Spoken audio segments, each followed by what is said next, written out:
Не кыласыңар, эгиниңер жок болсо, эчтеке пайда бербесе, мен айтып атам, андан көрө бактаны жыйнай турган албайсыңар. Казакстанда мисалы 70 сомдон алып келсе, биздики 22 сомдон берсе, Казакстандагилер 50 сомдон алып келет да. Акчабыз биздики кетип атат. Казакстан бизге бекер бербейт. Жер адистерди жерге чыгаргыла. Жерди кыдырсын, көрсүн, ар бир дыйкан менен сүйлөшсүн бар. Кандай мүмкүнчүлүгү бар. Канча убакыттын ичинде ушул жерди ордуна келтиресиз? Муну тазалыгынын бардыгын коюп, тазалыгына бир жумада тазалап коем. Мында калат. Бир жума. Канча кызматкериңиз бар эми? Штат боюнча 18-19 адам. Канча мүчөңөр? Общий сезон маалында 30-32 болобуз.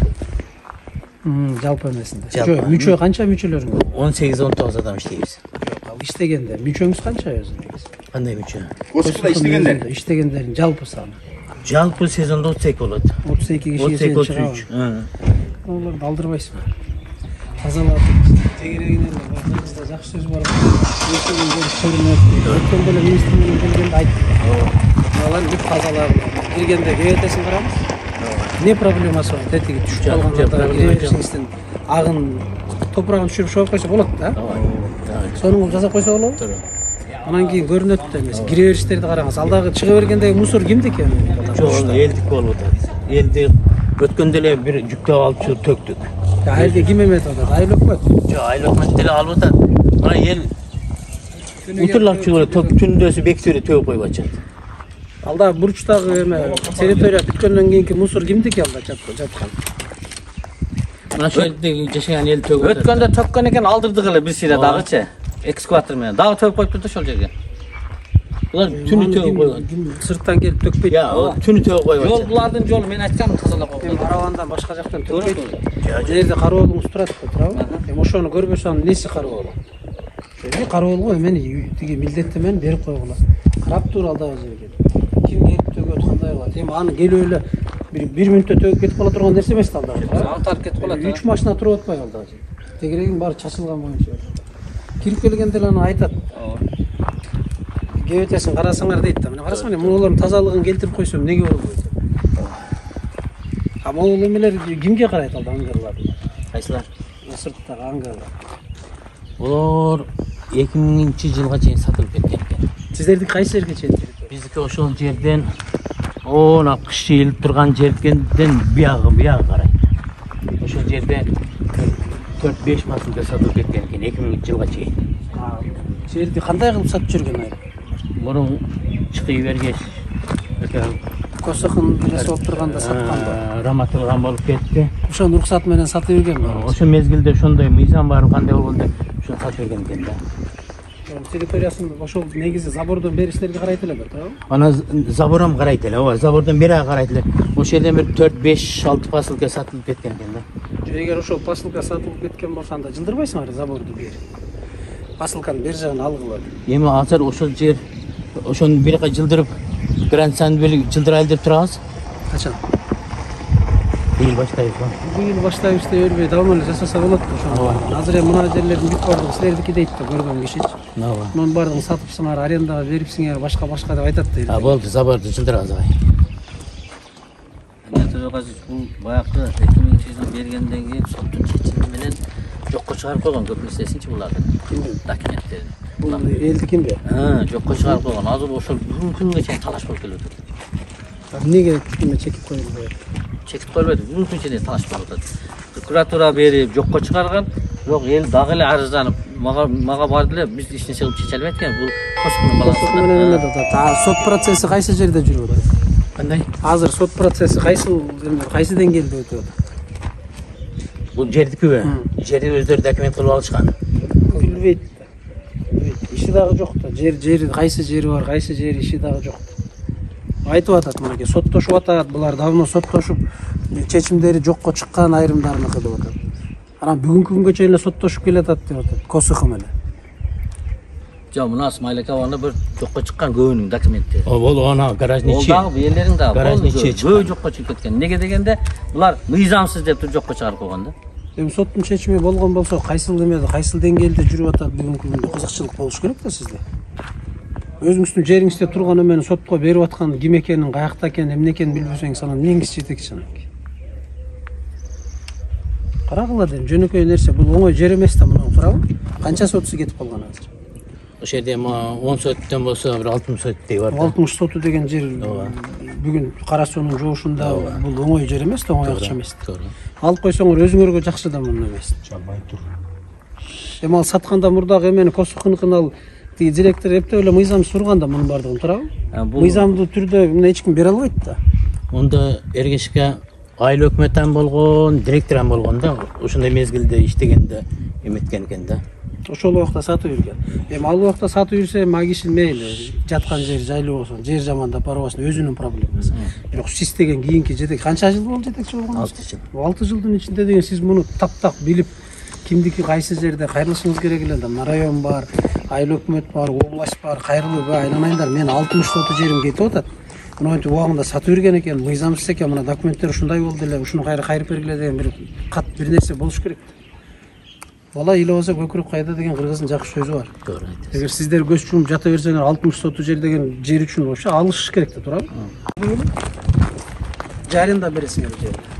Жок, буну арендага бербейбиз. Буну эми бизде иштеген, чарбада иштеген ошо жерге жайып алайын деп ушу түшүрдү. Жеке өзүнүкү. Жеке өзүнүкү. Сиз өзүңүздөрдө мака жок. Биз экенибиз жок. Өзүңүздөрдүн кызматкердикиби бул, а? Ооба. Кургатып алып анан 2 тазалап. күн 3 күндө кайтып түшүрүп алып кетишет. Эмнеге иштеп атабы? Баягы бузулуп таналган боюнча эме. Bu iştebeyt. İşte emnege тазалап атасыздар азыр? Эсемчитер. İçkerdi. Эсемчиттер Yani ичинде esemçiler эле ya. калган техникаларыңар турган техникалар тетигилердин бирөө дагы иштебейт. Эсемчитер иштейт, эми ана техникалар аналар иштейт. Накат азыр бир жаңы тракторубуз бар, жер айдай турган, жер айдап атат бүгүн күндө. Өзүңүздөрдүн чарбага тиешелүү. Ооба, чарбанын менчиги. Бул эми баягы жанагы министр келгенде көргөн эмелер да туурабы? Сорттор да азыр эми көрсөтүп. Ооба, ооба. Ичи чаң болуп кетти. Канча эме бар эле? 300 тонна 450 килограмм эки сорт. Бул бир эле кампаңыздар эмес беле? Азыр бу жерде 350 жок да. 300 тонна 240 килограмм. 300 тонна бар азыр. Бул жакта төккөнбүз, батпай калып. Ошо экиге Азыр бөлүп көрөсүң. өткөздөр да. Ооба. Бул эмне? Үрөн каткан байын эми мынеге мына тазалашып баштады.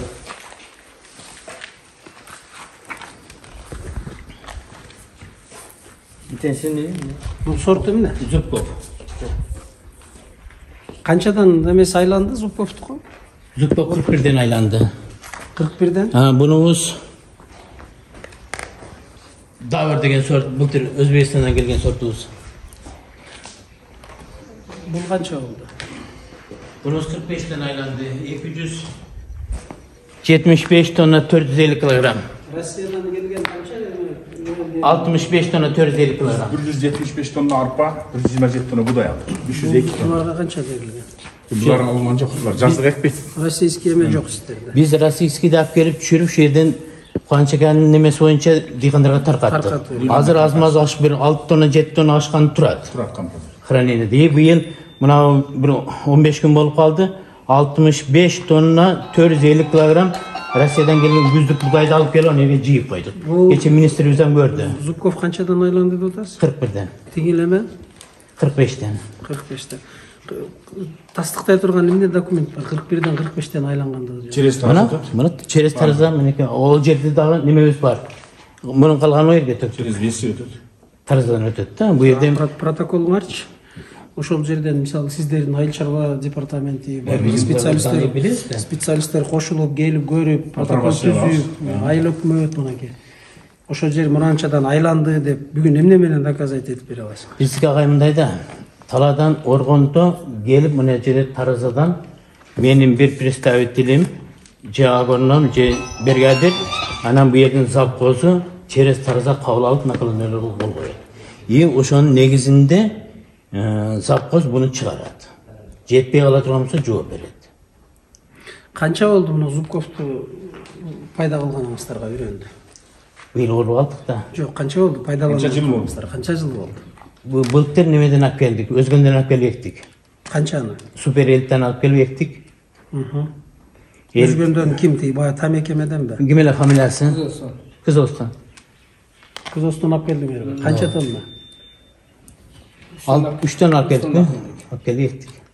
Oşo Momonjan desең. Momonjan. Şuradan alıp geldik. Özbekistandıkı geldi, Kazakistan'da tarqatты, vagondan aldık. Kança aldыңыздар? 16 ton aldık. 16? Өзүңүздөр да үрөндүн кайсы сортун иштеп чыгып атасыздар? Өзүңүздөр да мынакей, сиз келген 6 жылдын ичинде кайсы үрөндүн сортун чыгардыңар? Биздин багыт будай боюнча үрөн чыгара албайбыз.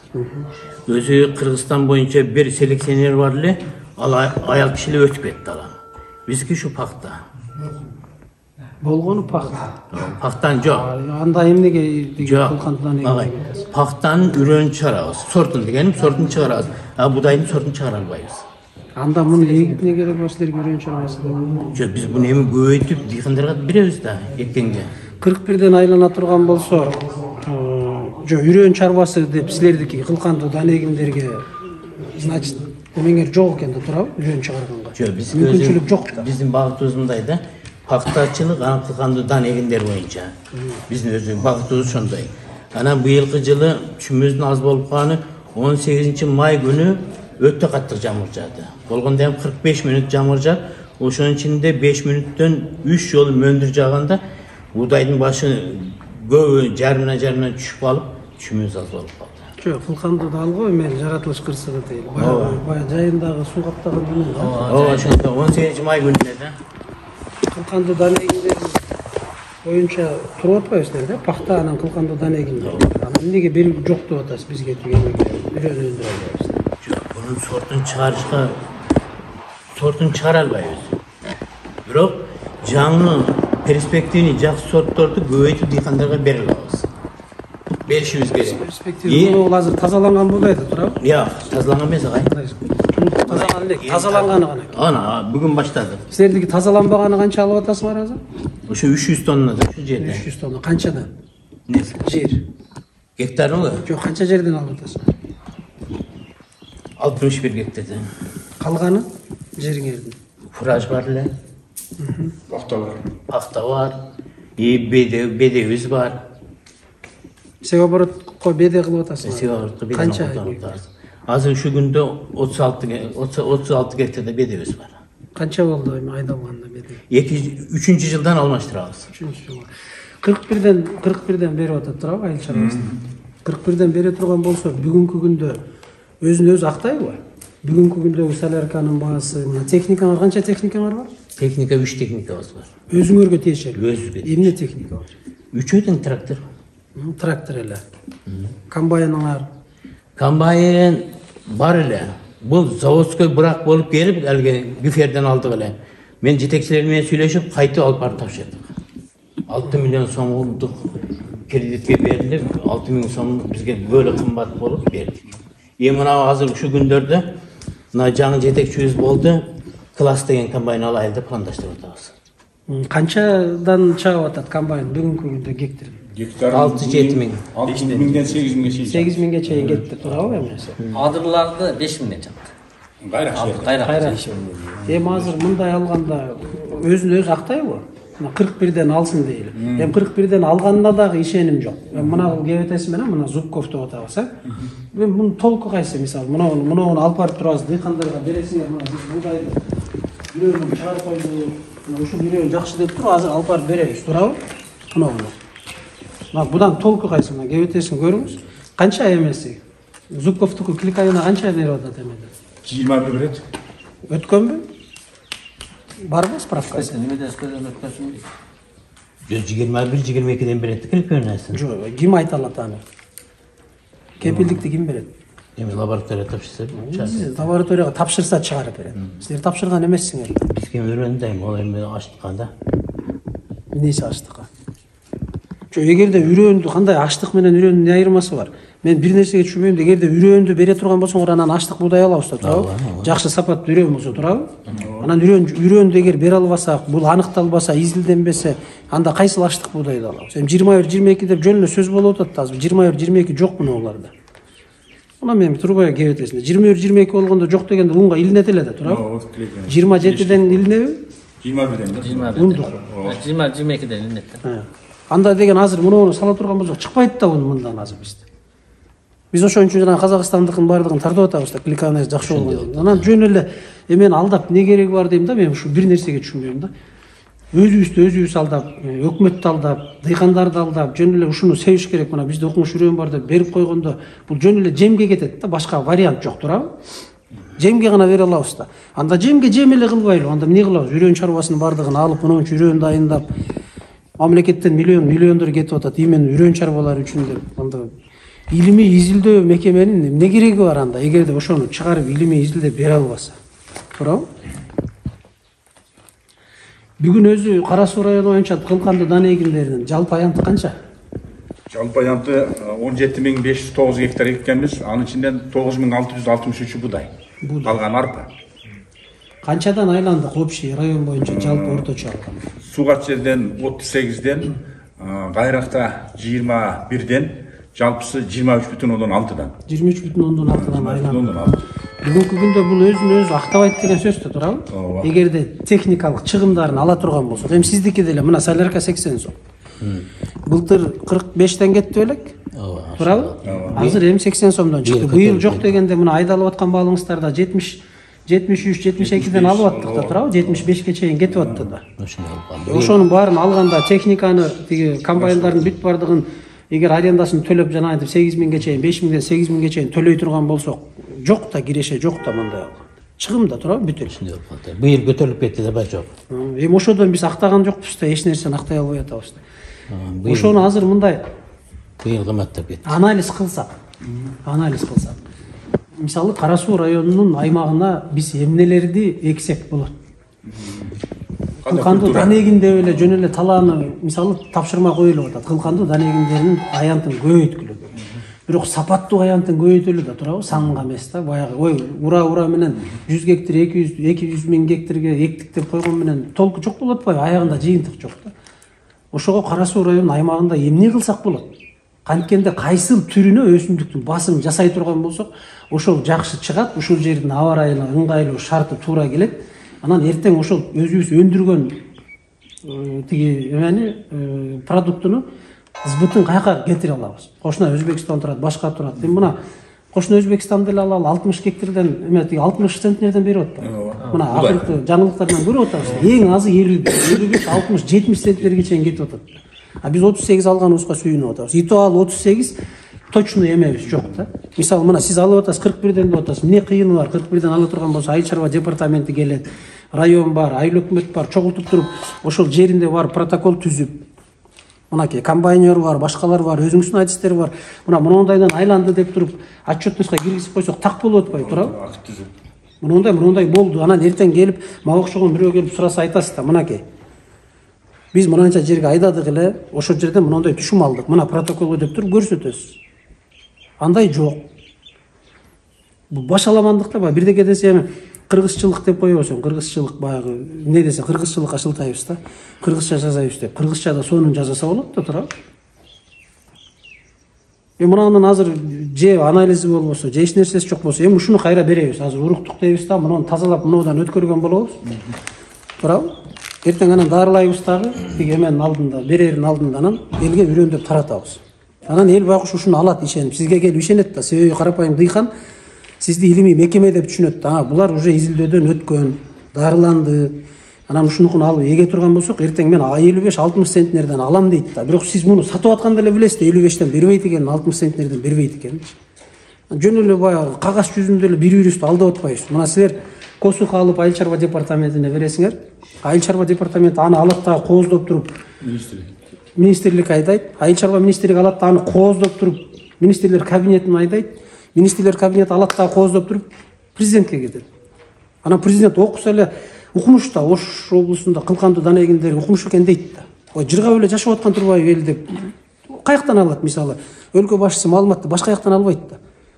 Ана биз мына жактан туруп алдап атпайбызбы? Бүт бардыгын алдап келип туруп, буларга алдап берип атабыз. Ошону баягы илгерки эле статистикага барабыз да. Айыл чарбасы канча кылканды дан эгин берди десе, мынча берди. Тигини тигинче берди деп эле жөн эле бири-бирибизди алдап келип атабыз да. Айыл чарбасы департаменти муну эмени берип атпайсыздарбы, своткаларды. Мисалы биздин Кара Суу району аймагында быйылкы жылы кылкандуу дан эгиндеринен 200 миң, там 17 миң гектар буудай болду, 5 миң гектар арпа болду, ана пахта болду, башка деп атабыз. Каяктан алып атасыздар суутканы? Именно эмени суутканын башы эң биринчи кеткен жери кимде? Биз беребиз. Айыл өкмөт.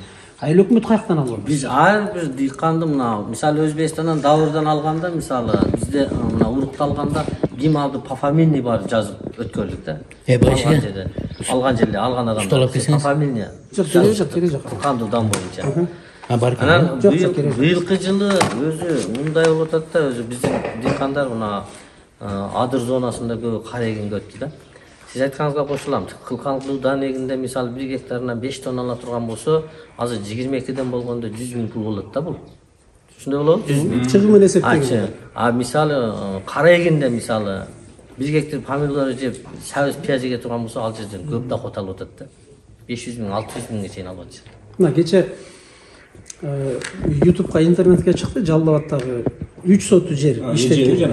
Жана жүзүмдөрдүн түрүн, 7 түрүн өстүрүп атат. 3 соту жер. Алган түшүмүн көргүлө, алган пайдасын көргүлө. Биз 200 гектар буудай эккенче 3 соту жерден көп эме алып атпайбы киши? Мүмкүнчүлүк алып атпайбы? Эмнеге ошондойго өтпөйбүз мисалы?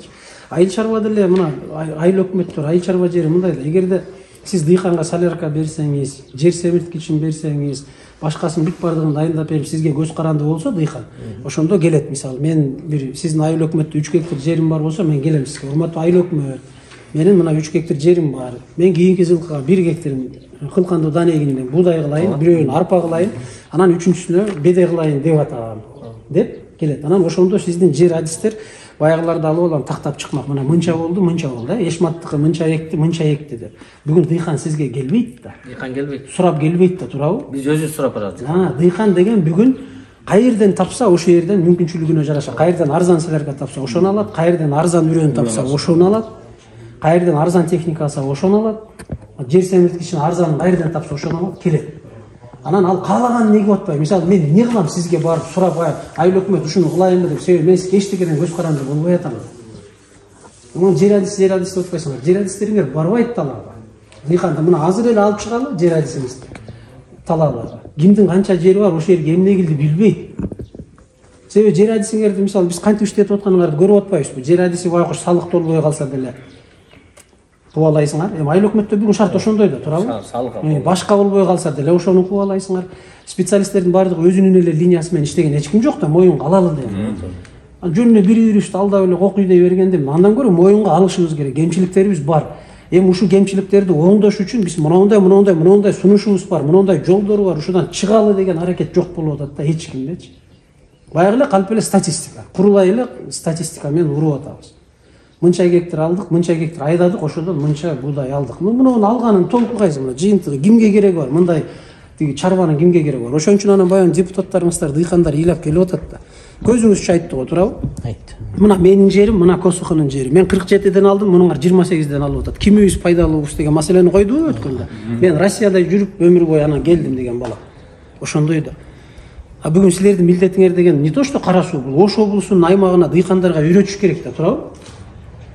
Ой, мына моногул сорту алсаңар жакшы болот. Мынантип жерди айдагыла, топуракты мынандай кылып тиги анализин алгыла, мындай кылып себиш керек, мындай кылып себиш керек, сугарганда мындай кылып сугарыш керек деген эмени бере турган сиздерсиздер да, туурабы? Ана дыйкандар кайра силерге келип үйрөтүп атпайбы? Андай эмес, мына мондай кылып иштеш керек депчи. Анан ошондон жана жерлердин талашы эмнеге чыгып атат? Монунча жери турат, иштетилбейт, жыйынтыгы жок. Андан көрө бизге бергиле, биз көбүрөөк буларга караганда пайда беребиз деп элде ошондой түшүнүк болуп атат. Биз мамлекеттик саясат ошол үрөн чарбасындагы жерлерди сактап калалы, үрөн чарбаларын сактап калалы деп атат. Бирок саны менен эмес, сапаты менен. Рахмат. Мунун бардыгы азыр 358 дегениңиз менен эмеси жок, жыйынтык жок, жөн эле. Мына мунун жазып илип койгонсуңар, эмне болуп мындан жазып илип койдук, мейли ушудан эмне эртең үрөн чыгарып беребиз. Канчадан алат дыйкандар? Эртең канчадан жок гарантия бересиңер мисалы ушул давырга, мына Өзбекстанга берген давырга канчадан гарантия бересиңер? Эми Өзбекстан эгип ушуну сиз айткан 67 центнерден алып атат да. Өзбекстанда алып атат. Себеби технология башка алды. Эме бар? Бирдей. Ага райыбыз бирдей, жерибиз бирдей, шартыбыз бирдей. Эмне үчүн алар да 65тен алат дагы, бизде Biz hem şu жерге мамиле кылышыбыз керек болуп атат. мамиледе маселе бардыр, мамиле. Жерге мамилени өзгөртүш керек. Эми мына биздин жер мен келгениме 6 жыл болсо бир фосфор калий берилген эмес экен şu жылга чейин. 30 жыл эгеменде болдукпу, 31 жыл. Эми мынакей 2 жылдан бери фосфор калий берип атабыз. Мурун азот мачайын эле берип турган экен. Мына жерибиз жылдан жылга кудай калса оңолуп келди. Дагы бир 3 жылда жерибиз жакшы эле болуп, şu Өзбекстандын деңгээлине жетип калабыз. Анализге бердиңер, ошо жериңердин канча жер бар вообще жалпы? Жалпы сулуу жерибиз 188 гектар жер. 188. Сулуу жерибиз. Кайрак жер? Кайрак жерибиз 68. 68 гектар. Кайракыбыз бар. Мынакей жалпы эмеңизди алганда 200дөн ашык жериңиз болуп атпайбы? Ооба. Эми ошол 200дөн ашык жериңизден канчасынан анализ алдыңыз? Мына 188 гектар жерибиздин бардыгын Кашабыштага тапшырып, өздөрү келди олар. Келип мен бир адам кошуп бердим, баары жоктон анализди алды.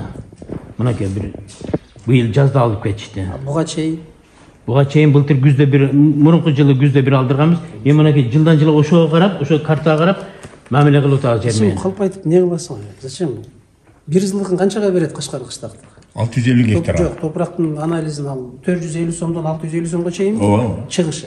Чыгышы. Бир берген сертификатты канчага чейин берет? 3 жылбы? 3 жылда бир жолу кетип калпайтып атпайсыз? Жок, бир Былтыр келген, былтыр мурда жок, бөлүп алды да жерибизди, бөлүп алды. Бир кийинде баарын алган жок. Мындай да. Бөлүп алып кетти. Ал- Аты ким эле? Ал чарба ошол жанагы лабораториянын Агрохим лаборатория. агрохим лаборатория. Жетекчи ким эле? Буларга келбеш керек. Алмаз. Буларга келбеш керек. Туура биз барышыбыз. Үрөн чарба өзү кызыктар болуш керек. Ал Өзү барып барып жатыш керек ошол жерге. Айланайын лаборатория. Мына мен мындай топурактарым бар. Быйыл эгин эктим эле, ошол жери мен тиги буудайдан эч нерсе чыкпай калды. Арпа эктим эле жакшы болбой калды. Бедем жакшы болбой атат. Мына жери ооруп атат мындай. Эмне себептен? Ушуну мага бир ылайыгын чыгарып бергилечи. Мен мына өзүңүз айткандай 30 жылдан бери азот бере берген экен. Мен быйыл фосфорго өтөйүн деп атам. Ошону канчалык деңгээлде берем деп барыш керек. Ошо Алмаз байкеге барып атабыз. Сиз барбай эле келди деп атпайсызбы? Алар келди, мен специалистти Биз кошуп барды, олар келди да неме, бир эки мындай да жетекчиликчи сиздер мындай болуп атасыздар да. Мына мен үрөн чарбанын жетекчисимин да. Косукун болду. Мен өзүм өзүм ханмын да, баш ооруган эч ким. А мен не кылам? Лабораториянын жетекчисине барып жүрөмбү дейт. Не кылам мен? Келсин, керек болсо ошо келип туруп, акча керекпи ошо лабораторияга? Келсин дагы эмеден топурак алсын. Маселе ушунда болуп атпайбы. Биз кичине мындай жетекчилик мамилени уже өзгөртүшүбүз керек да. Бай илгеркидей эле Союздун убагында креслого отуруп алып эле анан өзү келет деп отура берген нерсе болбойт. Жок, аракет кылып. Бүгүн өзгөрүш керек. Бүгүн рынок өзгөрдү. Эгерде биз өзүбүз аракет кылбасак, биздин оозубузга эч ким данап келип салып бербейт. Бай илгерки Союздун убагында мен үйдө отурсам, мамлекет багат, колхоз багат, совхоз багат деген жок бүгүнкү. Мээнет кандай кылсаңыз ошого жараша курсагыңыз тоет. Мээнет кылбайсызбы? Курсагыңыз тойбойт, кийимиңиз бүтөлбөйт. Эмне десе мамлекет жаман, мамлекет кылбай атат, иштебей жатат деп жүрө беребиз. Өзүбүз иштебей жаткан менен ишибиз жок. Ошон үчүн жанагы министрлик эмнеге жан талашы 309-ту өткөрүш үчүн не деген согуш болду, туура? Көрүп аттым. Түшүнүп түшүнбөй бир жыл нары бери болуп атып анан кийин өттү. Ошого кызыктар болуп, ошончо тиги министрдин кылып аткан эмгегин башкасын бардыгын силер мындай бутуна бут болуп туруп бере турган команда силерсиңер да, мисалы министрлик асмандан албайт да, башка жактан албайт, Андижандан албайт, Намангандан албайт. Сиздерде мамиле жок болуп атса, каяктагы анан кийин тиги министрликтин иши жылат. Ошон үчүн жана министрликте 1600 киши иштейт, эшектин тушоосун чечпейт деген элдин арасындагы сөз ушундан улам келип чыгып атат. Мына 300 тонна алып койгонубуз менен муну толку кайсы болду? Азыр кимдер тазалап иштеп атасыздар мында? Иштеп атабыз. Кантип иштеп атасыздар муну иштеткенден кийин? Мына специалист жигит бар, регулировка кылып берип турат.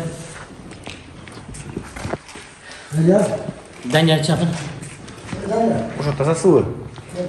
Бу эми регулировка кылып атат азыр. Кече Муну бул азыр жаңы эле башталыптыр да. ооба, кечке свет болбоду. Министрдин келип кеткенине канча болду? Министр 24 келди. 10 күн ашты. Эмне муну эми баштап атасыңар? Ошондо эле айтпадыңарбы? Биз эртең эмени киргизебиз, тазалайбыз. Мына бүгүн 1 кап. Ашып кетсе 3 кап да мына жер турабы? Жок. Кече агайын свет болбоду, кечке. Шылтоо. Бул тазаланды. Мынандай да, мына мунун бүт бардыгы эле жөн эле кайдыгерлик да, свет жок, башка жок деп шылтай берсек, шылтай беребиз. Оюнда ойнай албаган футболчуга бир жери мешайт эдет деген жакшы сөз бар го. Ошондой да.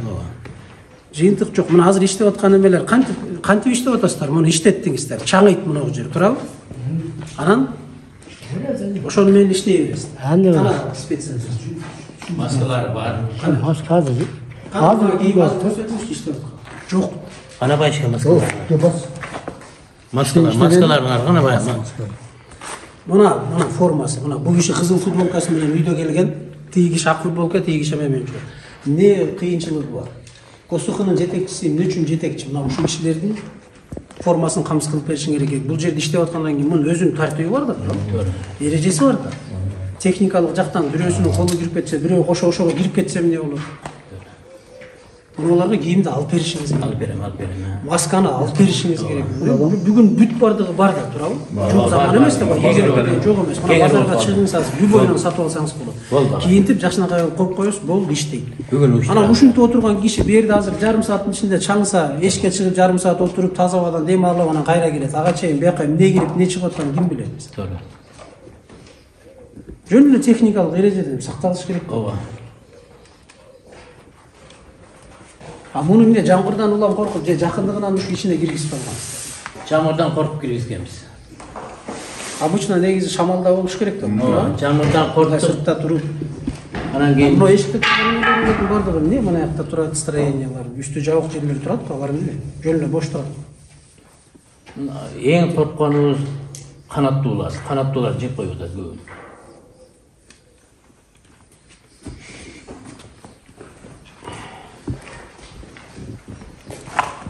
Союздун баягы союздун убагында байкуш канаттуусу деле тоюп, совхоздун, колхоздун негинин урдаган эл деле тоюп, ошодон мамлекет деле тоюп жашап атчы деп, бул шылтоо эмес да. Аны кайтарыш керек. Канаттуудан кайтарып үстүн жабат, башка кылат. Жолдору бар да, ар кандай жолдору бар.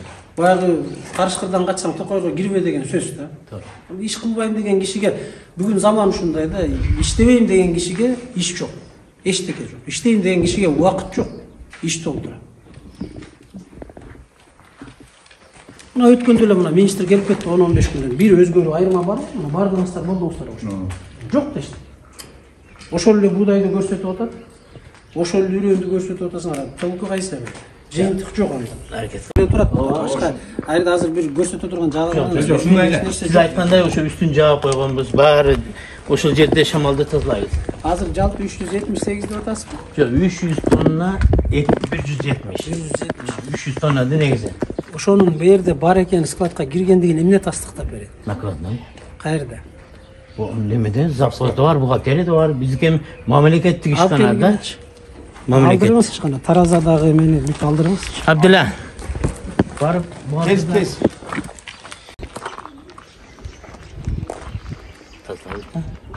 Чыкпайт да, мына кишилериңиз менен чыкпайт бе.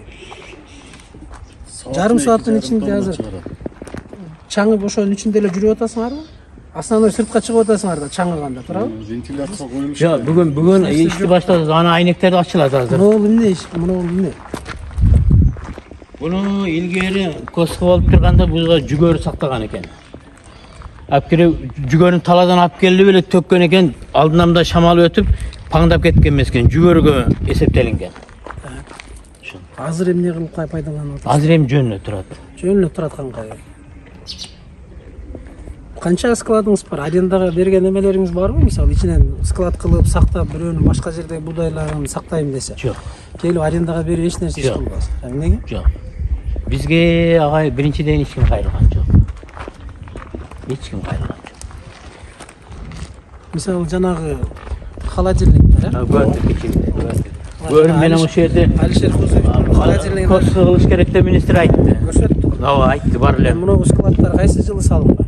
Булар 70-80 жылы ошондо складдар. Ооба. Бүгүн модернизация кылса болот да. Болот. Территорияңыз бар. Склад турат. сонун кылып туруп кредит аласызбы, башка кыласызбы, ушул жерлерди оңдоп, холодильник кылып сактай турган эмен айтсаңыз, айыл өкмөтү турат, мына район турат. Сактайбыз деген киши жер таппай жүрбөйт. Төрүн кече министрimiz ошол ошол жерде бардыгы айтты. чуркайт да келип, аке муну бериңиз, мен сизге берейин 3 айга деп. Мисалы, бүгүнкү алган 15 сомуңуз 3 айдан кийин 60 сом түзүп атпайбы. Анан ортодо пайдаланып иштеш керек. Тур мына бул ошол холодильникке даярдалем здание.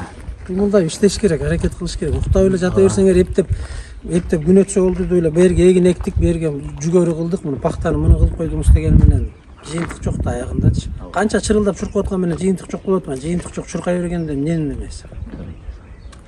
Пактанын үрөнүнөн канча берет? Канча кайсы үрөндү алып чыкты? Биздин ушу чарбадан Кыргыз 3 деген чыккан. Биринчи. Кыргыз 3'tü Өзбекстан ошол мезгилде 1 миллион гектар жерге эккен экен. Азербайжан эккен экен ошол пактада. Кайсы жылы чыкты? Булар 80-70-жылдары. Азыр 80 одан кийин 83-84 Кыргыз 4 чыкты, Кыргыз 5 чыкты. Азыр Кыргыз 6 эгилип атат. Эми мынакей азыр бизде 2 линия аябай сонун кетип атат. Линиябыз Кудай кааласа быйыл дагы көрсөткүчү жакшы болсо, эмдиги жылы немеге көз испытанияга беребиз. Берсек ол жерде дагы 3 жыл турат. Бу жерде көрсөткүчү жакшы боло турган болсо, ат коебуз дагы сорт чыгат. Азыр 2 линия, азыр 2 сортубуз даяр. Кайерде бул атасы бар азыр? Жаңы сорт. Жаңы сортту деленкаларда, Кайерде? Калининде Азыр бүгүнкү күндө барбы? бар. Барабыз азыр. Арпанын өнөмүсү канча? Аянты канча район? 9770. 9770. Ага. Үрөөнүн основной негизги үрөөнүн каяктан, кимдигин аласыздар? Негизи эми быйыл мына мамлекет камсыздап берди. Ошол Россияныкын достойный. Ошол Россиядан келген эле үрөөн пайманы пактанын үрөөнү. Жок, пактаныкы ба? Пактаныкы ашында Кытайдан келет. Кытайда. Пакта заводдор алып келишет. Пакта заводдор өздөрү алып келип, алар дыйкандар менен келишим түзүп, жүзүндө түшүмүз жыйнагандан кийин узаймы расчет болот. Булардан акыркы чыккан сорту кайсы пактан? Кыргыз 6. Кыргыз 6 Камбакыт деген чыгат. Камбакыт 80 чыкты. Кайсы жылы чыкты? Камбакыт 80 4 жыл болду. 4-5 жыл болду. 80-жылы чыкты дейсиз. Жок, ол бөлөк. 2014-2015 чыкты Камбакыт. Камбак 80 14 чыкты. 15 уже эгиле баштады. Андан кийин Азыр мынакей 2 линиябыз даяр турат. 1-2 жылда уже быйыл испытанияга беребиз. быйыл берилип атабы же мурда уже испытанияга койдуңуздар? Жок, бул азыр 2 линиябыз жакшы көрсөткүч берип атат. Эми быйыл дагы жакшы көрсөтөт. Эмдиги 2023гө анау ГСУга беребиз, сорт испытанияга беребиз. Ол жерде дагы 3 жыл сыналат ол. Сыналып, анан кийин жакшы көрсөткүч берсе, ого ат коебуз дагы пактан ГСУга бергенге чейин өзүңүздөрдөгү сыноо канча жыл болуш керек? Булар өзү кээ сорттор 10-15 жылда чыгат экен. Кээ сорттор 7-8 жылда чыгып атат. Өзүң негизи кылкандыдан эгиндери башкаларда 4 жыл, 5 жылда. 5 жыл. Ооба. Инкубационный период. А пактаны ошол 10 жылга чейин кетти. 10 жылга чейин кетти. 10 жыл, 14 жылда чыгат экен. Бир тур келбей калса башка аталып коюшат экен. Канча үрөөн бердиңиз? Ушу мына сиз келген 6 жылдан бери канча үрөөн бердиңиз? Район вообще Былтыркы жылы 153 тонна будай бердик. Дотация аркылуу. 153 тонна бердик. Жок, будайды айткан жок, пактадан. Пактаны былтыркы жылы 5 тонна бердик. Мурунку жылы 8-9 тонна бердик. Канча эменики? Тиги мүмкүнчүлүгү, райондун потребность, пайдалануу мүмкүнчүлүгү пактаныкы канча? Райондо 6060 гектар пакта эктик быйыл. 280 тонна, 300 тонна үрөөн кетет. Үрөөн кетет. Ооба. Ошонун 5 тоннасын бердим деп атат. эмне деген көрсөткүч? Анан агай мындай да, мен айтып коеюн. Биздин уруктар немеде кеч пишат. Эрте пишат дейм да, мына 30 адыр зона немелер кеч пишкан үчүн ушулар гана алып атат. А мына бул бизге жакын көп пакта көбөйгө тургандар бүт Кытайга өтүп кетти. Кытайдыкынын экинин себеби биринчиден ого косек курт түшпөй экен совка. Бүгүн эми мындай да, бүгүн рыноктук экономика. Дыйкан кайсыл жактан пайдалуу болсо ошону алат. Ошондой болот. Конкуренция мындай алат. Туурабы? Кытай башка жактан жаралды же башка будайы барбы Кытайдын жакы? Баарыбыз эле билбиз да. Жерде өспөйт. Аракет үстөлүнө болобу? Мына 200 канча деп атасыз жалпы потребность? 280. 280ден 5 тоннасын берип атса, бул 0 деген сөз да. Сиздин негизги милдетиңиз ошол. Туурабы? Пактаны өндүрүп, элге жакшы үйрөнүп кылып бериш. Ош облусу эң негизги пактаны өстүрө турган жерибиз. Ушул башка жер жок. Туурабы? Сизден эч ким кылкандуу дан эгинден үйрөнүп кылып деп суранып атабы? Же тапшырма берип атасыздар? Жок. Берилген жок беле? Анан өзүңөрчө эле жөн эле кылкандуу дан эгин эгип атабыз деп эле 60 гектар эктик, анан 378 алдык деп сүйүнүп жүрө бергенде эмне чыгымың ардактабаса, эчтеке болбосо, элге пайдасы жок болсо, өзүңөргө пайдаңар жок болсо, мамлекетке пайдасы жок болсо, 280ден 5 тонна үйрөн бердик деп сүйүнөбүз. 0 дагы жок деген сөз. Ит ана айырда мындай экен, меники эрте буш калат экен, тиякта кеч буш калат экен. Эрте кеч деген маселе болбош керек. Эрте буша турган болсо, сиз кеч буша турган үрөн иштеп чыгышыңыз.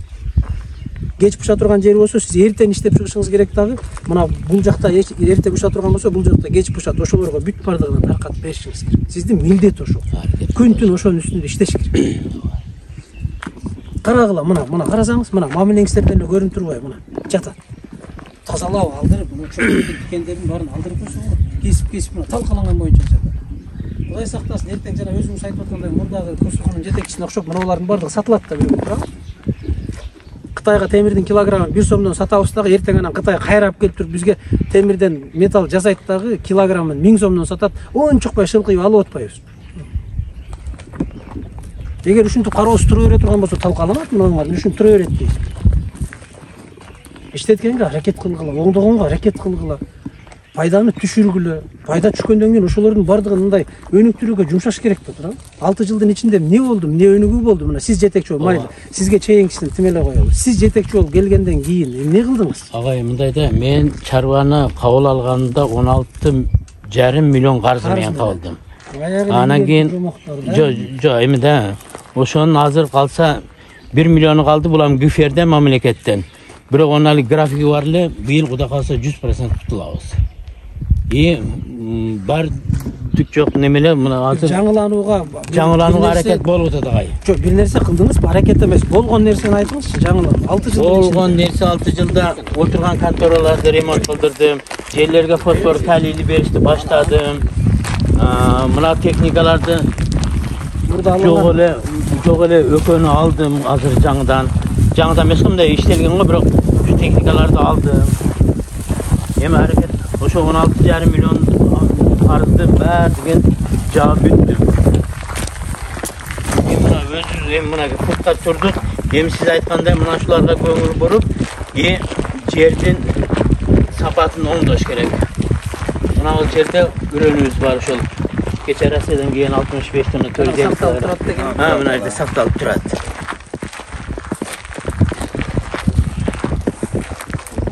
Gözüm görmese göçümün öğretmesi gibi çok tamam. O iş çarpma. Onların barını kazanmak. Sonun günü aldırıp barını tazalap. Эми агай мынаны атайын өзүбүз төктүк. Жок, төккөн мен түшүнөм. Үстүлөрүндө тазаласа болот. Ооба. Баквашка, клеенка, чөптөрүн алдырып, бир күнү чыксаңыздар ишенбилик да турабы? Колхоз мына чарбанын жетекмелери менен жумушчуларын алып чыгып туруп бир тазалап салса болот да. Субботник кылып тазалап коебуз. Мына шу жерге мына техника мындай кыйналбай чыксын деп. Булго мейли шарт түзүп турсуз. Будан маселе жок. Тазалагыла. Жок, тазалайбыз. Эки күндө болгон нерсе эмес да. Туура. Чачылып жатат дейм. Ошону оңдоп койсо болот. Отурган жериңер таза кармасаңар, мындай келген киши дагы короодон киргенде эле бир жакшы жерге келсе башкача келет, башкача мамиле болот, башкача сүйлөшүү болот. Өзүгө деле жакшы болот. Анан кебетеси жанагы дубалыңар урап отура турган болсо ким келип ким сүйлөшөт? Туура айтасыз агай. Туура айтасыз.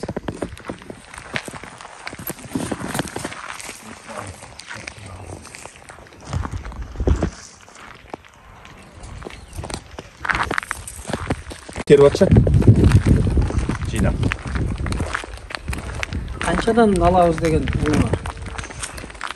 Быйыл өзү баары жокто пакта жакшы. Көрүнүшү жакшы. Пакта эмес, быйыл негизи бардык эме жакшы. Айыл чарбасы жакшы болду. Жаңбыр ташка чейин шөп чыгарды го. Быйылкы жылы албаган ишкана башка жылдар албайт да. Быйыл эң жакшы жыл. Быйыл бүт айтып атат, сонун болду. Ооба. Эми ошол жаңбыр жаап, селди алып кеткенде жалаң эле эгинди алып кеткен жок да, туурабы? Жок. Пакта талааларын алды. Келдик го. Бакта талааларына кайра өрөөнүн берип башкасын берип кайрадан эгилди. кайра. Ошодон болгон пахта мына бүгүнкү чыгып аткан пахта туурабы? Туура. Ушул ана күнгө шылтап эле кокуйт, кече жамгыр жаабы бери жагы сел алып кетти деген жөнүндө шылтоодо. Жок, андай дебиши туура.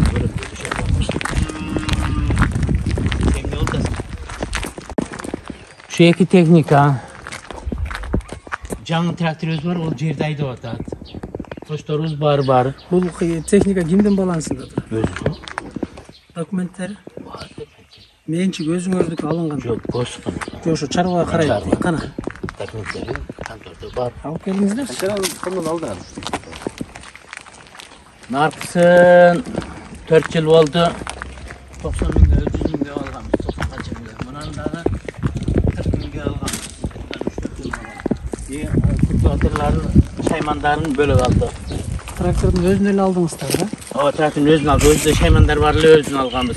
Наркынын өзүн алып туруп, кошторун алды. Коштору бар. Кана бухгалтериңиз кайсы жерде? Контордо Документин алып чыгып атыш.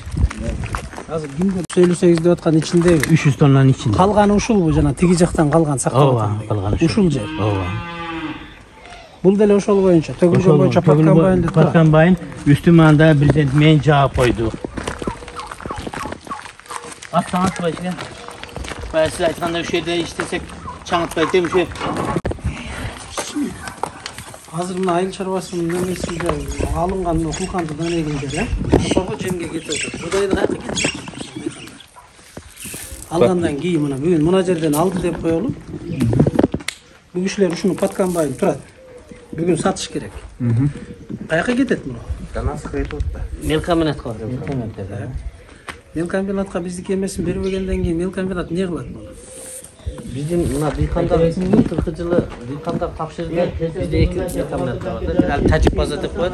Тажик базага бултур тапшырды. Биз өзүбүз да тапшырганбыз. Кийин унун алганга. Унун ошо кайсы убакта керек болгондо барып алып. Унун канчадан тапшырып атат, канчадан алып атат? 75 килограмм un берет. 100 килограмм. 100. Анан кебек берет. Кебегин канча? 5% чыкпаса 20% кебек берет. Комбинаттын баары эле башка жактан алып келип атат да туурабы? Көбүнчө башка жактан келет.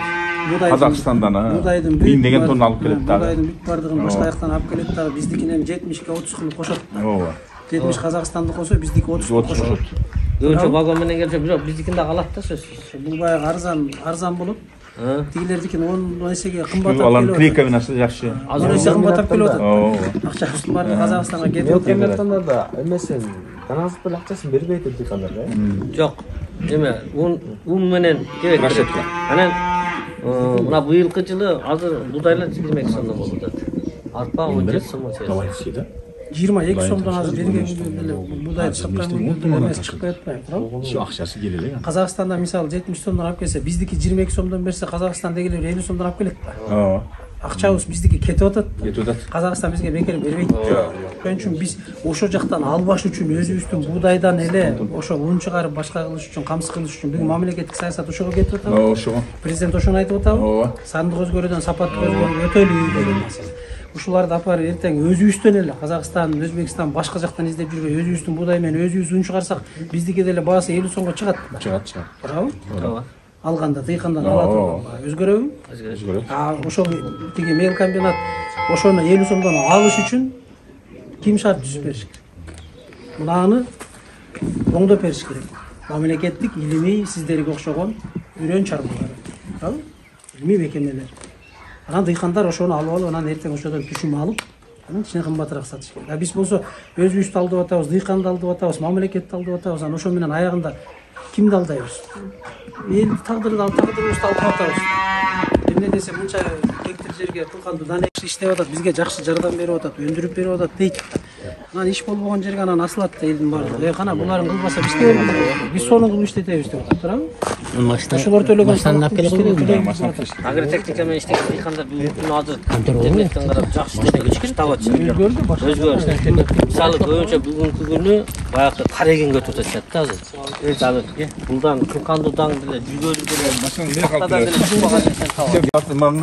Жок, канча убакыттын ичинде ушул жерди ордуна келтиресиз? Муну тазалыгынын бардыгын коюп Тазалыгына бир жумада тазалап коем.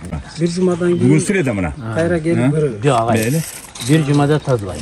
Kolunuzdan gele Колуман келет. erten anan bolboy kaldı antemi деген. Anda Эми- bolbosa 15 gün alыңız. Бир Мындай жума болот. реально алыңыз да. эми азыр она теректер ана өсүп кетип ошолордун баарын алышың керек да таптаза. 15 gün siz ayттыңыз 15 gün beri verin 15 günde жакшына кылып коеюн. Sen bir cumada таза Эми 15 günde мынаям кетип бүтөт. Агай келсеңиз мындай. 15 gün kayra gelip görüyoruz. Ооба. Көрттү Айыл болот. çarбасы боюнча канча убакта анализ бересиz? Район, Кара Суу району. Аха. Эмне эгинди кайсыны эксек биз көбүрөөк мүмкүнчүлүк бар. Кара Суу районунун аба ырайы эмнеге биз көбүрөөк алганга мүмкүнчүлүк берет. басым жасаш керек. Ошону алыш үчүн биз эмне кылышыбыз керек? Эртең ошону алгандан кийин, өндүрүп алгандан кийин сбыт каяка болот биздик основной. Ошол боюнча канча убакта анализ жасап чыга аласыздар? Мен кече ошол администрацияда өкүлчүлүктөн кат келген экен атайын мына. Даниярлар жөнөткөн экенсиңер. Ошону талдап атат. Бизге эми Кара Сууга пахта негизинен. Только пахтаны аятын көрүш керек. Өзгөртүү киргизет. 10 000 гектардан ашык эгилген. Өзгөртүү киргизели. Ооба, киргизели. Мына министрликке кайрылалы, айталык барып түшүндүрөлү министрге дагы. Туугандар, биз өзүбүз алдай бергенде, министрликти алдай бергенде, элди алдаганда эмне кылдык? Андан көрө бизге мүмкүнчүлүк берсеңер, мына 1 жылбы, 2 жылбы ушунун ичинде биз толугу менен ушуга өтөлү. Ошонун аянтын көбөйтөлү, элге түшүндүрүү ишин жүргүзөлү, дыйкандарга ошол багытта шарттык түзүп берели деген эмени кылабыз да. Өстүрөлү. Эми жана 3 соту жерден алып атып, 3 соту жерден алган кирешеси бизден 200 гектар жерден алган буудайыбыздын ашып кетип атса, эмнени айтабыз анан? Туурабы? Эркеден кайра көрсөттүк, көрдүк аны. Жана турабыз. Мына азыркы бүгүнкү күндө баягы эле айткандай, бүгүнкү күндө пахта териш үчүн эртең 8 сом, 10 сомдон башталат тең. Ага биз техника албасак, эгер техника болбосочу, пахта кыйын болот эгишсе. Бүгүнкү күндө адамдар, дыйкандар бизде көбөйгөт эле экпей койду. Неден да аягына келгенде, терелбей калып, теришке келгендечи. Ошон үчүн сөзсүз баягы немеге технический культура болуп эсептелет. Ошон үчүн сөзсүз баягы пахта тере турган комбайндарды бүт бар жоон алышыбыз керек башка жактан. Анан биз пахтанын немесин көбөйтсөк болот. Анан бир жагы. Мына 6 миллион комбайнды берди деп атат, кредитке. Иштебей калып кайра апарып бердик деп атат. 6 миллион кредит асмандан келген жок да, аны төлөш керек да. Эртең пайда бербеген эгинди чаба турган 6 миллионго комбайн алып алып, аны 6 жыл төлөп эмне кылат? Андан көрө пахтаны чаба турган комбайн издебейлүү албайбы? Туура Үрөн чарбасы ошону төлөсө кайра пайдалуу болот. 1-2 жылда жок дегенде пахтадан Элге да кызмат көрсөтөт. пахтадан мүмкүнчүлүк болуп атпайбы? Болот. Анан эртең пахта эгип аткан элдикин Өзбекстандан келип чаап бербейт да. Сурайт да. Чыгарат, арендасын төлөйт, башкасын кылат, чаап мүмкүнчүлүк кылса ошентип көбөйтсөк болот. Анан Ошондой болуш керек. ушул жок эле, болбойт эле деп отура берсек, ким бизге башка бирөө келип кылып береби? Башка бирөө келип жасап бербейт, көтөрүп бербейт да, өзүбүздөн да мүмкүнчүлүк. Канча убакытта анализ кылып бересиздер ошондой? Бир жуманын ичинде берем. Толук талдап, Толук анализ. эсептеп. Кайсы жака Ооба. кандай кылабыз? Мындай кылса мынанча чыгат, гектарына мындай болот.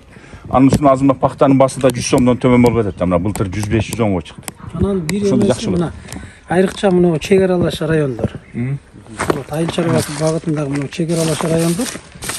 Биздики эми азыр эң негизги эмебиз Өзбекстан, туурабы? Ооба. Мындай специалисттерди чыгарып, мүмкүнчүлүк бар да райондон откомандировать этип, Өзбекстанга чыгып, анан барып, эл менен сүйлөшүп, талааларын көрүп, Андижан, Наманган, Фергананын айыл чарба департаменттери менен байланышып, эгер байланышыңар жок болсо районго айтып, район областка айтып, барып ошолор менен шарт түзүп, сүйлөшүп, мүмкүнчүлүгүн алып туруп анан барып көрсөңөр болот да. Туурабы? Болот. Рынокко чыкса болот да. Барып Өзбекстандын рыногун көрүш керек да, кошуна турган. Эмне кылып атат? Быйыл Өзбекстан эмнеге басым жасады? Кайсыл өсүмдүктү өстүргөнгө алар эме түзүп атат, шарт түзүп атат. Биз деле ошону карасак болот да. Мейли тиги Кытайды, башканы албай, өзүбүз деле чыгып анализ кылып, эртең Өзбекстанда эмне эгерде биз өстүрө турган болсок, Өзбекстанда аз өндүргөн нерсени эртең биз өндүрсөк, баасы жакшы болот. Ошону дыйкандарга көбүрөөк берели дагы, анан ошону кийинки жылы барып сатып өткөргөнгө мүмкүнчүлүк түзөлү деген бизде анализ жок болуп атат. Айылча мисалы департаментте канча эмеңиз бар? 5. 5 киши. Аналитический бөлүм жок да. Жок, андай жок. Өзүбүзгө эле, өзүбүз үчүн эле анализ кыла турган эле мүмкүнчүлүк. Болот. Райондордон 1-2 кишини отургузуп, азыр эми интернет бар. компьютер бар. Отургузуп койсо ошолор кошуна Тажикстанды алат, кошуна Өзбекстанды алат, кошуна Казакстанды алат, мына чек аралаш Кытайды алат. Эмне эгип атат? Айыл чарбасында эмне? Азыр эми Википедияга кирсе толтура эме чыгып атат. Туурабы? Анан бир жылы биз ура деп туруп эгин эгебиз. Эгинибиз 8 сом болот күзүндө. Ошо менен дыйкандагы банкрот, мамлекетте банкрот. Ким жаман? Айыл чарба жаман, ким жаман, мамлекет жаман койтуп атабыз да. Ошону мындай дыйкандарга бир мындай багыт бере турган токтой тургула. Кийинки жылы эгер ушуга көбүрөөк басым жасасак, ушунун баасы жакшы боло турган. Себеби тигил рынокто, бул рынокто мындай болуп атат. Жерде аба ырайы мындай болуп калат экен дагы бизде бир башкачалык мүмкүнчүлүк болот экен деп кичинеден аракет кылсак жылабыз дейм. Отура эле берсек эчтеке жок эле бирөө кылып береби, жокто отура берсе ким кылып бермек?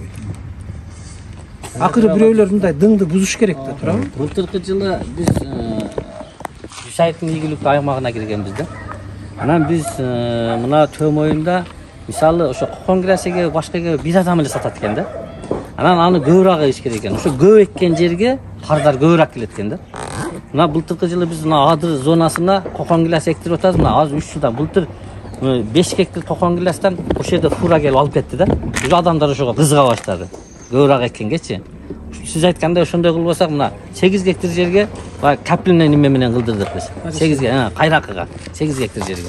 Ошо балда адамдар да ошого көндүрүп атабыз. Андай кылбасак болбойт экен депчи.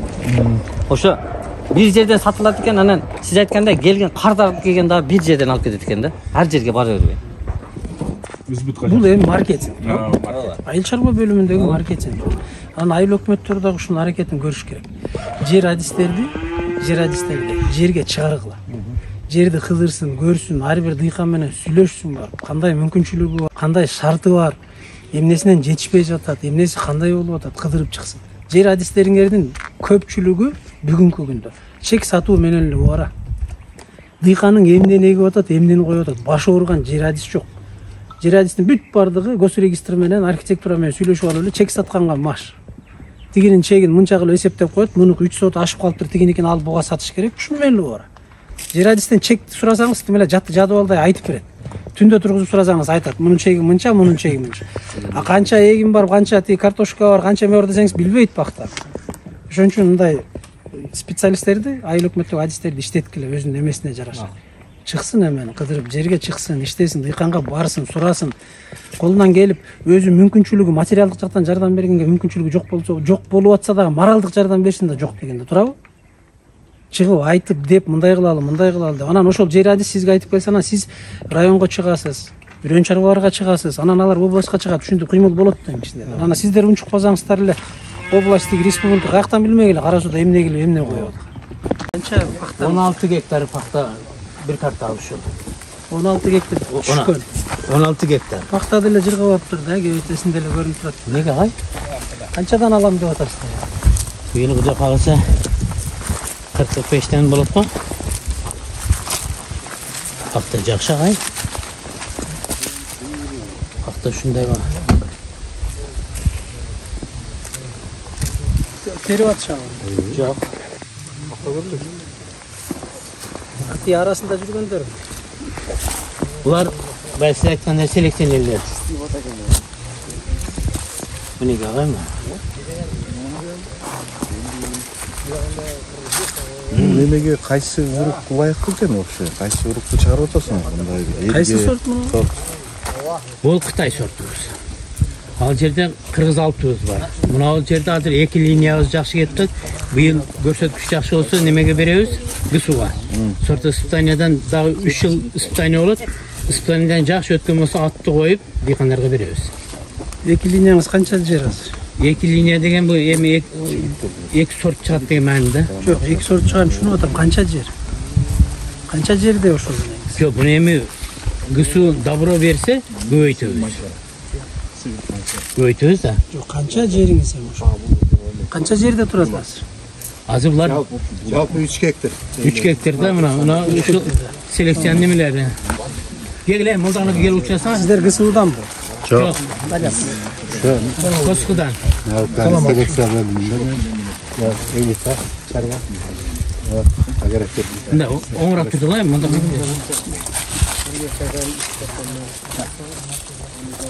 Канча пахта аласыздар мынау гана эле быйылкы жылы? Бизде ағдай өзіміздің программа бойынша проба алабыз да, ар бир сорттордон 100дөн, 200дөн, конкурсныйдан 200, расширенный сорттон 100дөн проба алабыз. Аны ошолорду көбөйтүп туруп, питомник размножения ушундай эмелерди чарбага беребиз. Чарбанын ошолордон көбөйтүп туруп, өздөрү эгип, Питомник чарбада болот да, туурабы? Же сиздерде? эмес. Питомниктер Бизден чарбага өткөрөбүз. чарбага өткөрүп бересиздер. Чарбага өткөрүп. Канча каерде питомнигиңиздер? Наша Башка эне мага бала турган жерде. аябай суу болуп пласттар Ичи ортосу. Ортасы. ортодон. Як защитка да. Жалпы биздин селекцияда 24 сорт расширенный сорт испытанияда, 24 сорт конкурсный сорт испытанияда. Жылда караштырып туруп, жакшы сорттор болсо, мындай жакшыраак көрсөткүч болсо, конкурсный өткөрөбүз. Конкурсныйда сәл начарак көрсөткөнү артка жылдырабыз, же болбосо совсем эле жок кылабыз. Азыр бизде жалпыдан 48 сорт испытания кылып атабыз. Бул деген бир эле өзүбүздүн жергиликтүү сорттор эмес. Жалпы Американыкы бар, США, Вьетнамдыкы бар, Турцияныкы бар, Өзбекстандыкы бар. Азыр мындай да. Сиз как раз илимий эме экенсиз да, кызматкер. Биз өзүңөрдү үрөн менен камсыз кыла албай Кытайдыкын эгип атып анан кайсы үрөндү айтып мактанып атабыз. Кайсы тиги питомникти айтып атасыңар? Эртең беребиз десиңер. Эртеңдин иши эртең да, эртең эмес бүгүн бериш керек эле. Өзүбүз Кытайдан алып себип атсак анан кийин тиги үрөн кайсы үрөндү берип, кайсы үрөндү жыргатабыз немелерди. Мына бул эми бүгүн эле ачылган үрөн чарба эмес да, туурабы? Негизги багыты пахтанын үрөн чарбасы. Жалпы биз эми Кыргызстан пахта станция дегенде жалпы областтык камсыз кыла албайбыз азыркы аянт менен. Бирок өзүбүз материал даярдай алабыз да. Областы тим эле коелучу, Кара Суу районун эле алгылачы. Даже Кара Суу районун тим коелу. Чарба өзүңөрдүн эмен алгылачы. Биз өзүбүз Кытайдыкын себип атсак, туурабы? Уругун алып, анан өзүбүздүкүн бере албай атсак, өзүбүздүн чарбага урук камсыздай албай аткандан кийин анан башка кайсыны беребиз? 16 гектарда Кытай, калган жерде Кыргыз 6.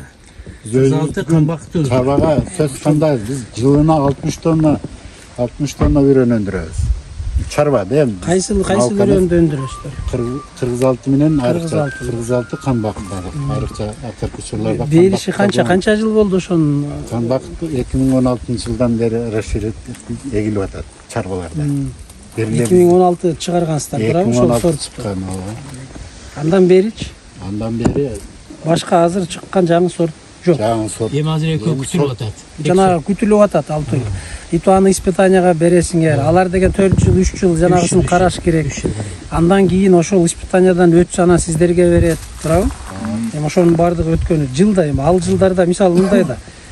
Ошол 6 жыл мындай алалык, 3 жылда алар карап туруп силерге берсе, кайра силер дагы 2 жылдык алып өткөргөндө 6 жылбы?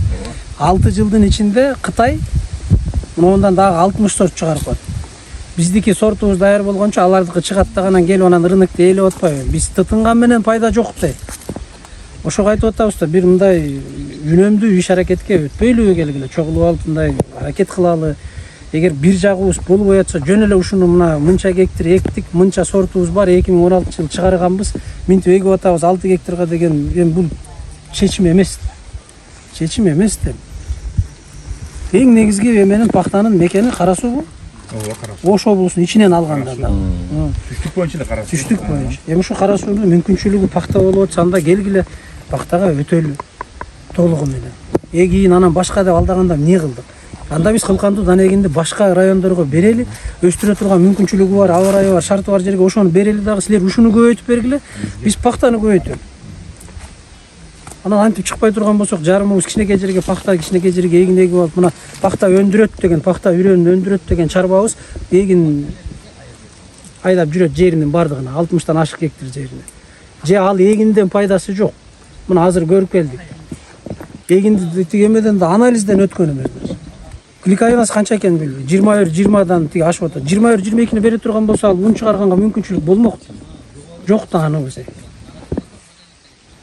чарбанын өзүнүн баш аягы жок да, же пахта эмес, же эгин эмес, туурабы? Кылкандыдан эгин эмес. Эчтеке жок, ортодо эме болуп атпайбы? Андан көрө бир бетке өтөлү да. Раз пахта деп атабы, анда пахтага өткүлө 1 жыл кыйналасыңар, 2 жыл кыйналасыңар, бирок 3-чү жылы жылыш болот да акыры, туурабы? Biz paxta ekkenden kechiresiz, paxta ekkenden kaçpayız. Biz убагында 188 гектардын 150 гектарына чейин пахта эгип жүрдүк да, мына чарба.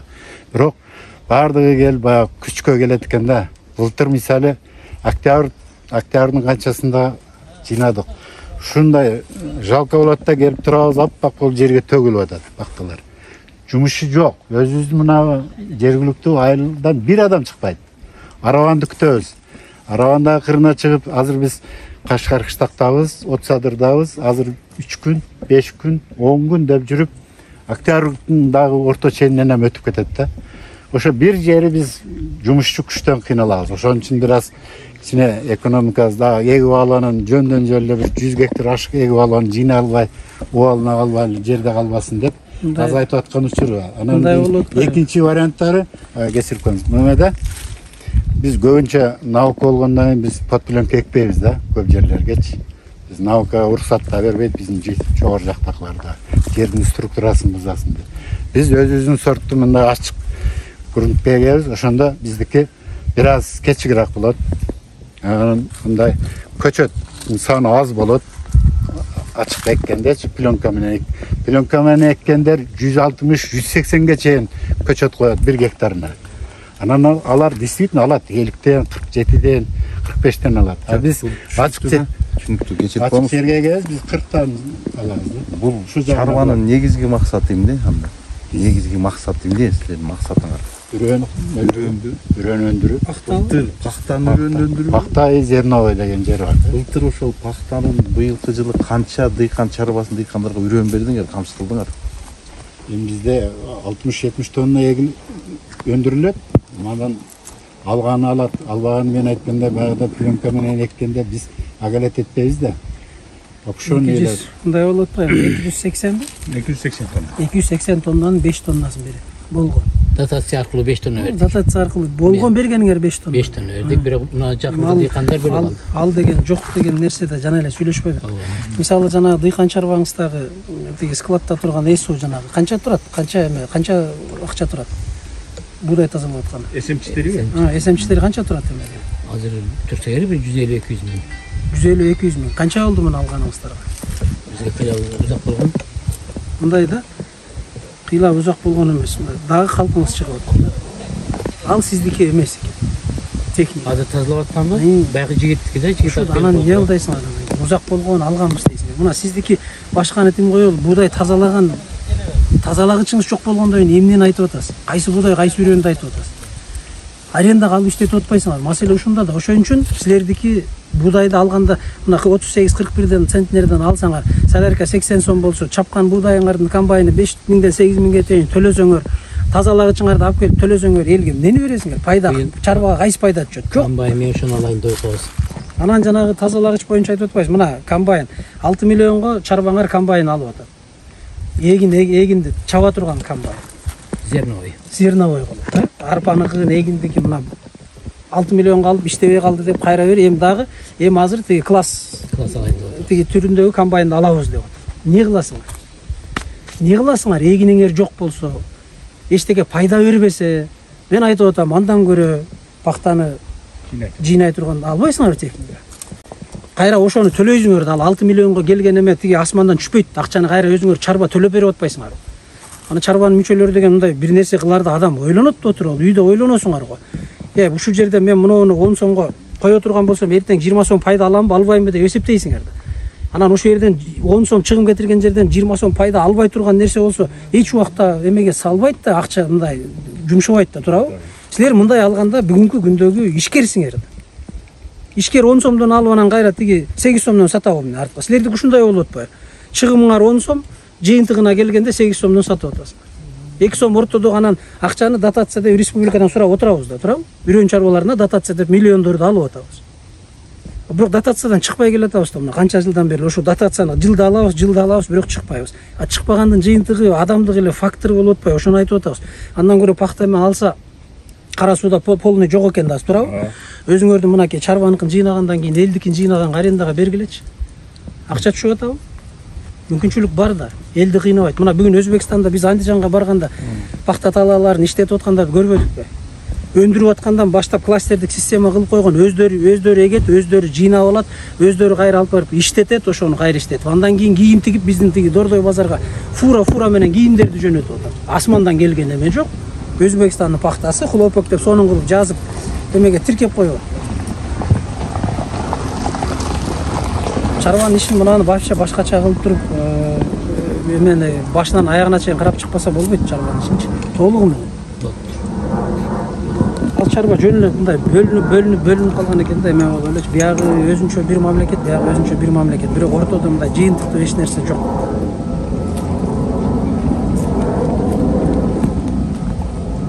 Мынунча жерден деле мына пахтаны көрөсүңөр го, мына пахтаны жыйнайсыңар, жыйынтыгы болот. Ошондо жыйынтыгы боюнча дагы сүйлөшөбүз. Жыйынтык жок, мунуңардан пайда албайсыңар. Быйылкы кетирген чыгыңардын пайдасын албайсыңар. Эгиндей эле болот. Көрүнүп турбайбы кээде?